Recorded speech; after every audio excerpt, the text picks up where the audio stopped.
Bonjour les étudiants, aujourd'hui nous allons plonger dans un sujet essentiel du calcul différentiel, la continuité d'une fonction. Je sais que cela peut sembler intimidant, mais restez avec moi et nous allons l'analyser ensemble. Définition. Tout d'abord, que signifie la continuité d'une fonction? En termes simples, une fonction est continue si vous pouvez la tracer sans lever votre crayon du papier. Imaginez que vous dessinez une chaîne de montagnes. Pas de cassure, pas de trous, juste des pics et des vallées lisses.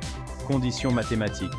Mathématiquement parlant, une fonction fx est continue en un point x, c, si trois conditions sont remplies.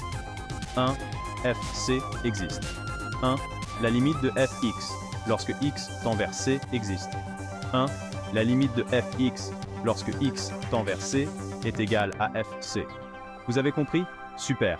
Maintenant, visualisons cela avec un exemple simple. Exemple simple, prenons la fonction fx, déjà x2. Si nous choisissons un point quelconque, disons x y a 2, et suivons nos trois étapes, 1, f2 existe et vaut 4. 1. La limite de fx, lorsque x tend vers 2, est également 4. 1. Et clairement, la limite est égale à f2. Voilà. fx. x2 est continue en x2. Facile, n'est-ce pas? Fonction définie par morceau, mais que se passe-t-il lorsque les choses se compliquent? Prenons l'exemple d'une fonction définie par morceau. Disons fx, ix pour x, i1 et fx, x2 pour x1.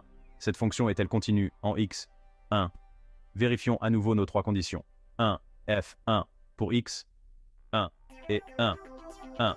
La limite de fx lorsque x tend vers 1 par la gauche est 1. 1. Mais la limite lorsque x tend vers 1 par la droite est 12, qui est également 1. Même dans ce cas, toutes les conditions sont satisfaites, donc fx est continue en x1. Importance de la continuité. Maintenant, pourquoi est-ce important? La continuité est essentielle en calcul différentiel, car elle nous assure que de petits changements d'entrée entraînent de petits changements de sortie. Pas de saut ou de lacunes soudaines, juste des transitions douces. Ce concept a de vastes applications en physique, en ingénierie et même en économie. Conclusion. Alors, la prochaine fois que vous voyez une fonction, pensez à sa continuité. Utilisez notre vérification en 3 étapes et vous maîtriserez ce concept en un rien de temps. Merci d'avoir regardé et bonne étude. N'oubliez pas d'aimer, de vous abonner et d'activer la cloche de notification pour plus de conseils et d'astuces mathématiques. À la prochaine vidéo.